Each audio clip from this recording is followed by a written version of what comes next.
je pensais à un épisode quelconque, puis là, je me suis dit, tiens, je vais parler de quelque chose que j'ai discuté hier, entre autres, avec une de mes coachées. La différence, que je vais te poser la question en ce moment, est-ce que d'après toi, il y a une différence entre la confiance en soi et l'estime de soi? OK? Je te pose cette question-là, je te roule le jingle rapide, puis je te reviens avec des réflexions. Puis je veux que tu prennes le temps de penser. Je sais que le jingle est drôle, là. Tu vas penser peut-être à Tarzan, je sais pas de quoi, là. Mais je veux que tu penses, d'après toi, je vais même te faire une évaluation, dont 1 sur 10, 10 étant le plus élevé. À combien se situe ta confiance en toi, si tu sais la différence entre les deux, et l'estime de soi, 1 sur 10, 10 étant le plus élevé, à combien tu as d'estime de toi. Je te parle un peu de ça après la jingle. Bienvenue dans mon univers passionnant sur le marketing de soi. Dans ce podcast unique, je débroussaille pour toi les sentiers souvent inconnus du marketing de soi, du marketing web et du marketing vidéo qui t'amèneront sûrement à mieux comprendre et mettre en place tes stratégies de réussite dans ton entreprise, sur les réseaux sociaux et dans tes vidéos. Que tu sois solopreneur ou entrepreneur curieux, ou si tu penses peut-être que la puissance du marketing de soi, c'est pas pour toi, bien laisse-moi quand même t'inviter à découvrir mon univers passionnant, car je suis convaincue que dans ce podcast, tu trouveras cette étincelle d'inspiration vers ta passion. Ici Majolie Dion, ton GPS entrepreneurial de succès. Bienvenue dans mon podcast dynamisant sur le marketing de soi. Scotche-toi bien tes écouteurs, car ça va exploser.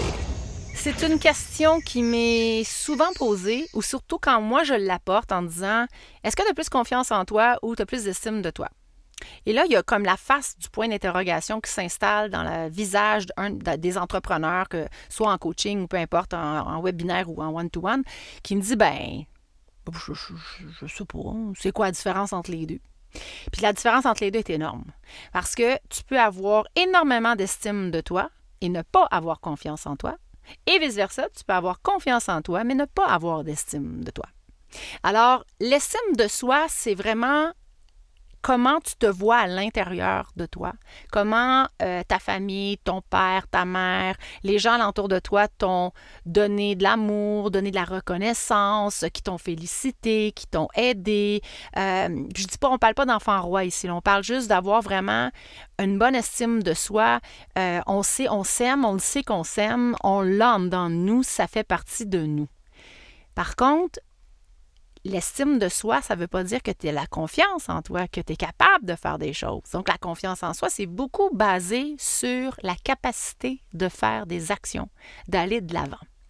Moi, je vais te raconter une petite histoire personnelle. Quand j'étais jeune, j'avais 0 estime de moi. Donc, moi, 1 sur 10, 10 étant le plus élevé, là, je te repose la question, la confiance en soi, elle est où? Puis 1 sur 10, 10 étant le plus élevé, l'estime de soi, elle est où, selon toi? Moi, pour ma part à moi, estime de soi, c'était « Oh my God », probablement, là, le 0, là, j'exagère peut-être, là, mais 1, 1,5. En fait, j'étais tellement quelqu'un de timide. J'avais pas confiance, en fait, dans qui j'étais du tout. Probablement, j'étais très grande pour mon âge. Je veux dire, on m'appelait la grande girafe quand j'étais jeune. Moi, j'ai été taxée, j'ai été poussée dans un casier, j'ai reçu des briques sur la tête. Tu sais, des situations que tu dis, ben voyons donc, la fille, elle a une drôle de vie, un drôle de karma. J'étais vraiment pas l'idéal, là. C'était pas l'idéal en tant qu'estime de soi. Mais vraiment pas. Je me trouvais pas belle, je me trouvais... je veux dire, j'avais rien de ben attrayant. Ben, selon moi. D'ailleurs, ça m'a fait penser parce que il y a quelques années, j'ai revu un de mes premiers chums. T'sais. Alors, Luc, si tu te reconnais. Et là, il me dit, puis là, quand on s'est connus, j'étais jeune, j'avais peut-être 10 ans, je sais pas, 11 ans. Et il me dit, mon Dieu, t'étais tellement belle. Puis là, je me dis, mais attends une minute, là, c'est parce que moi, j'étais loin que de me trouver belle, là. Je me trouvais bien pas belle pantoute. Mais lui, là, il se rappelle de moi, là, comme si j'étais vraiment belle. Puis je me suis dit, c'est quand même intéressant. Et c'est là que je me suis dit, l'estime de soi, c'est 0. Ouais. Parce que je sais pas si c'était comme moi, là, mais surtout les filles, ben les gars peut-être aussi, là, mais je suis pas un gars, je peux pas le savoir, mais en tout cas, si t'en es un, tu pourras me donner ton feedback, là. Mais les filles, là, genre, tu te regardes, là, puis t'es jamais assez, hein, c'est jamais assez beau, t'es jamais assez belle. Ah, j'ai ci, ah, j'ai ça. Puis là, finalement, tu vieillis, puis là, quand tu regardes tes photos quand t'avais, je sais pas, moi, 15-16 ans, tu sais, mon Dieu, j'étais J'étais pas pire, hein? C'est my God. Moi, en tout cas, c'est mon cas, là. Je regarde les photos, tu sais, j'ai fait de la mode, j'ai fait beaucoup de choses dans ma vie publique, puis je me trouvais pas belle dans ce temps-là, là. Le zéro estime de soi. Non, non, non, ça marchait pas. Puis là, je me disais, c'est quand même bizarre, parce qu'il me semble que c'est pas pire, la fille, tu sais. Alors, à ce temps, j'essaie vraiment de me rappeler que je me trouvais pas belle avant. Faut que quand je me regarde, je me dis, hey, t'es pas pire quand même, tu sais, là, à l'âge que t'es pas pire quand même. Puis t'es pas mal belle, tu sais. Alors, je travaille vraiment à me rappeler que je peux me trouver belle, même si c'est pas parfait. La perfection, ça n'existe pas. Alors, je reviens quand j'étais petite. Là, c'est ça, j'étais taguée et j'ai zéro estime de soi. Et un jour, ça s'est passé. Non, j'ai pas développé l'estime de soi pantoute. À ce moment-là, il n'avait pas, là. Non, il n'avait tellement pas que... Par contre, j'ai développé la capacité, la confiance en soi. J'ai une autre histoire que j'avais envie de te conter. Mais je vais attendre. Je vais t'en conter une autre fois. En tout cas, on continue là-dessus. C'est le fun de se parler de ça. Alors là, mon plan de match, je reviens à ta minute. Recap, ma jolie. Recap. OK, bon là. Donc, je disais donc que quand j'étais jeune, je n'avais pas d'estime de soi.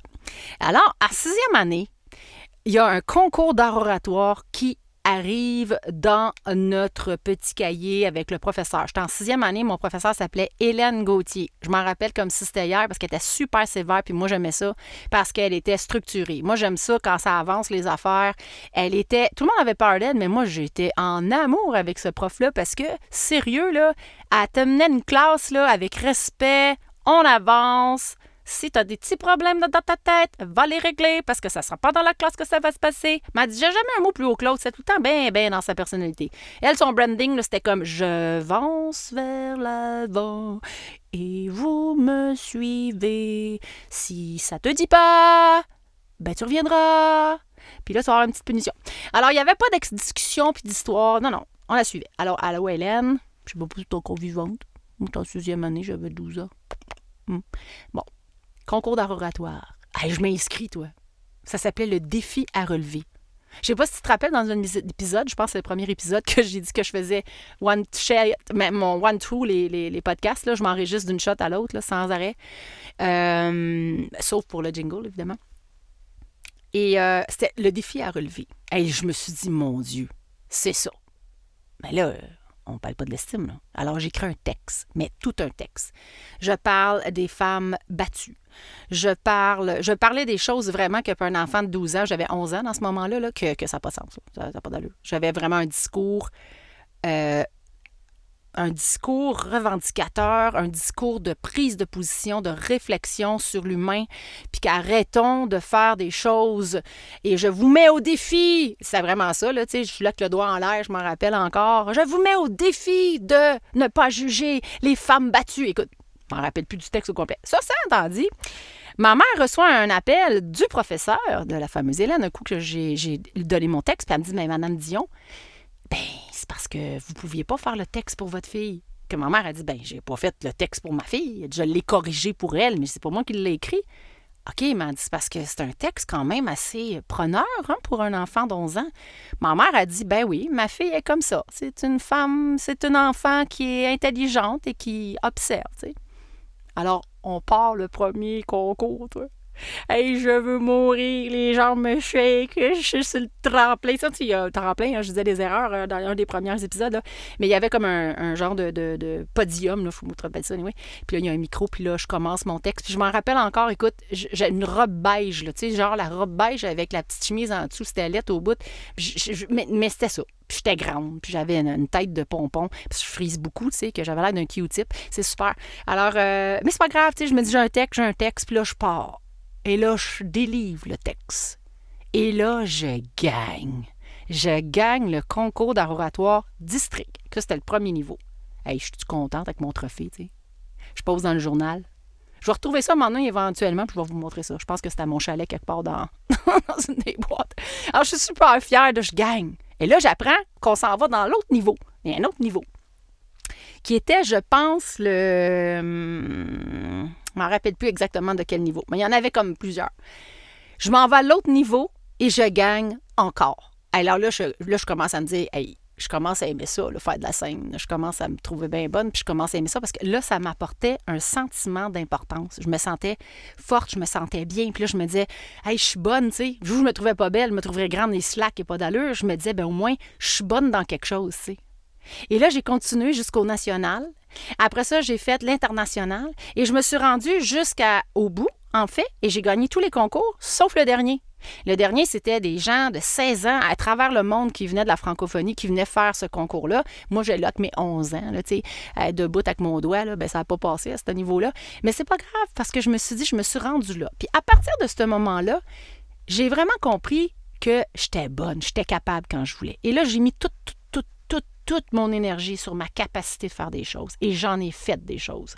J'ai fait des choses que beaucoup de gens n'auraient même pas osé faire parce que j'avais confiance que j'étais capable. Et là, j'ai bâti ma carrière, ma vie sur tout ce que j'étais capable de faire. Alors, moi, aujourd'hui, je n'ai pas de limite dans mes capacités. On est limite dans ce physique, là. Mais si je veux faire quelque chose, je le fais. Je plonge, puis j'y vais, puis je sais que je vais y arriver. Comment, je ne sais pas, mais je sais que je vais y arriver. J'ai une confiance inébranlable en qui je suis maintenant et qu'est-ce que je fais. Je sais que je vais y arriver, je sais que je vais aller me chercher les ressources nécessaires.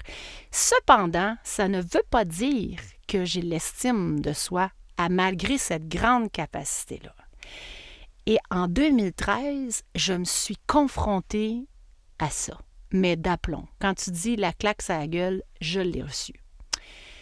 J'ai eu un premier cancer du sein. Après ça, j'ai eu une récidive. Et là, j'avais décidé de ne pas faire la chimio-radiothérapie pour différentes raisons. Et je ne suis pas contre ça du tout, parce que j'en ai fait après, mais à ce moment-là, ce n'était pas ce que je sentais. J'ai fait enlever mes 2 seins. Ouais. 2 seins. Ciao, ciao, bye, bye. Alors, toute la personne que j'étais, l'identité que j'avais, était vraiment basée sur la beauté de mon corps. J'avais un beau corps, j'étais une belle femme, même si dans ce temps-là, je ne le trouvais pas, là. Et je te dis que, allô, là, l'estime de soi, là, qui n'était pas là, elle était encore moins là. Mais je me dis, je suis capable quand même, je vais faire quelque chose, je vais faire un documentaire, je vais changer le monde. Alors, j'ai fait un documentaire qui a fait le tour du monde. 600 000 visionnements. J'ai gagné un prix à Monaco. T'imagines-tu? J'ai gagné un prix à Monaco. Comme meilleure actrice dans mon propre film. Ouais, ça, je ne l'ai jamais compris. Ouais. Mais c'est moi qui joue dans le film. C'est mon histoire. Mais j'ai gagné le prix, tu sais, comme meilleure actrice dans mon propre film. Et là, je me suis dit, le savoir-être, c'est puissant en titi. Parce que c'est que ça dans le film. C'est juste moi avec mon moi-même qui parle de ce que j'ai à parler de la vie, puis des seins. Puis, allô, le tabou, hein? Non. Alors, ouais, ciao, le tabou, on tourne la page, il n'y en a pas de tabou. Et là, j'ai compris que si je n'arrivais pas à travailler l'estime de soi, je pense que je calerais. Alors, j'ai mis de côté pendant un bon bout de temps la capacité de faire les choses. J'en ai la capacité. OK? Je décide de le faire, je le fais. Puis je sais que je suis très minutieuse. Je disais avant perfectionniste. Ça aussi, j'ai un bel épisode là-dessus. Mais j'ai changé pour minutieuse. Je pense que je suis très minutieuse. Aujourd'hui, je suis capable de me dire, c'était bon, super, bravo ma grande, t'es y arrivé. Ça reste un petit peu d'amélioration pour telle affaire. De toute façon, j'ai appris qu'on ne peut pas plaire à tout le monde. Anyway, il y a du monde qui n'aimeront pas ce que je fais, puis il y a du monde qui va adorer ce que je fais. Il y en a qui m'aiment, il y en a qui ne m'aiment pas. Ben, tout bad. Moi, l'important, c'est moi qui s'aime en premier. Et l'estime de soi, j'ai dû reprendre cette vision de la vie-là en 2013-2014 parce que j'étais en train de caler dans mon identité. Je me disais, mon Dieu, je me trouve pas belle. Mon Dieu, c'est intéressant. Puis là, j'ai fait de la tournée pendant presque 5 ans avec le projet de Cancer la vie. Cancer la vie, en fait, c'est un documentaire que tu peux aller voir, puis c'est QAND. Cancer la vie. C'est un jeu de mots que j'ai fait. Super. J'ai décidé à certains moments donnés que là, si j'arrive pas à me trouver belle, d'avoir d'estime de moi, même si je suis capable de faire tout faire, je peux pas être heureuse. Ça prend les deux. Ça prend la balance entre les deux, entre l'estime et la confiance en soi. C'est super important pour être balancé dans son bonheur profond, dans sa réussite épanouie, sur son X élargi. C'est d'être capable d'avoir vraiment, vraiment un sentiment d'être balancé. Parce que si tu as bien de la capacité et tu n'as pas d'estime, dès que quelqu'un va te faire une critique, tu vas le prendre personnel. Tu vas accepter toutes sortes d'affaires pour essayer de te montrer smart, mais ça ne marchera pas. Tu vas te faire abuser. Ah oui, les gens vont abuser de toi parce que tu veux plaire, donc tu fais toutes sortes d'affaires. Balance, capacité et estime, super, super important. Là, l'estime de soi a tranquillement pris une envolée dans ma vie. Assez que maintenant, je pense que ce qui m'intéresse le plus, la capacité est tout le temps là, mais ce qui m'intéresse le plus, c'est vraiment comment je me sens et comment je suis capable de me dire que je suis extraordinaire. Comment je suis capable de me dire que je suis belle même si j'ai pas de sein? Comment je suis capable de me dire, même quand j'avais plus de cheveux, parce que j'ai eu un autre cancer en 2020, où on m'a ouvert le ventre, j'avais une paire de fesses en avant, là. Tu me vois pas, là, mais là, c'est moins pire, là. Mais tu sais, quand ils t'ouvrent, là, de même, là, c'est long de même, là, puis ils te referment ça, là, j'avais comme 2 paires de fesses. Ouais, une en avant, puis une en arrière. Super, super. Ouais, c'était bien chic. Alors, allô, l'estime de soi. Et je me suis dit, tu sais, garde, t'es en vie, c'est ça que t'es capable de faire, c'est ça que tu vas être, puis c'est de même que t'es belle. Et aujourd'hui, je me trouve belle. Ah ouais, je suis capable de me dire que je suis belle, puis que je m'aime. Hey, c'est cool en titi. Je suis capable de me dire aussi que je suis bonne, puis je suis capable de faire des trucs. Je te souhaite d'être en train de penser à cette réflexion-là, à te dire si tu es plus dans la capacité de développer l'estime et vice-versa, parce que c'est grâce à ça que tu vas être heureux ou heureuse dans ton entreprise, heureuse dans ta vie personnelle également, puis que tu vas émaner ce bonheur-là, que les gens vont vouloir être avec toi. Les gens vont vouloir être à côté de toi. Ils vont vouloir te connaître sans que tu dises rien, juste parce que tu émanes ça, tu dégages ça.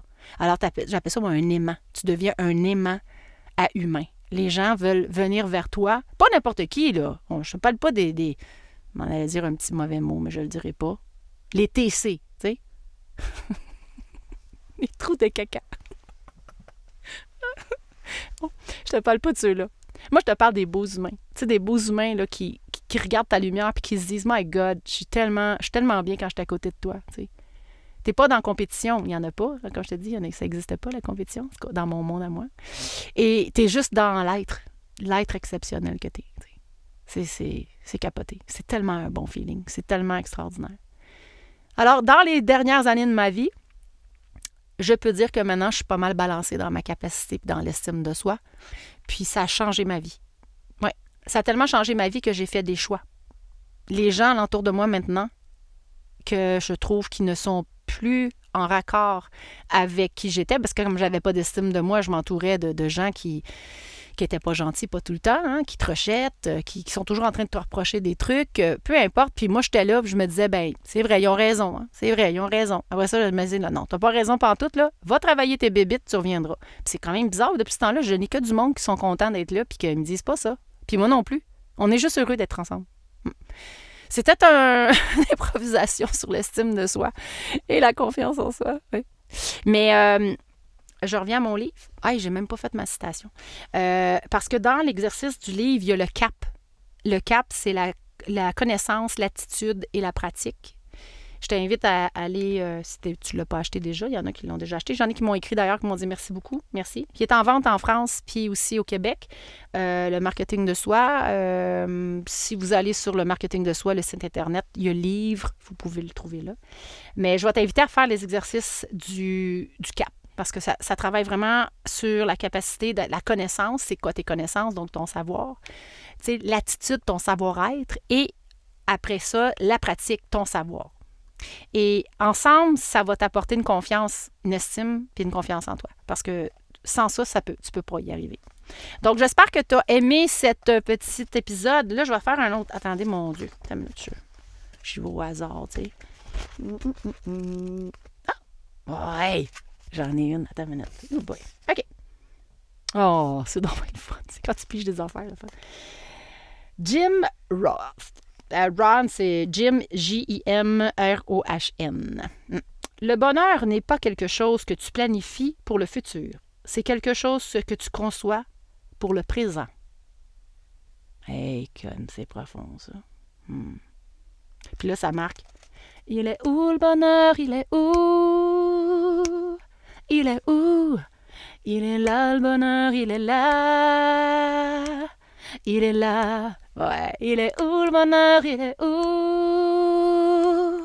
Il est où? Il est là le bonheur, il est là. Il est là. On se voit mercredi prochain. Passe une super belle semaine.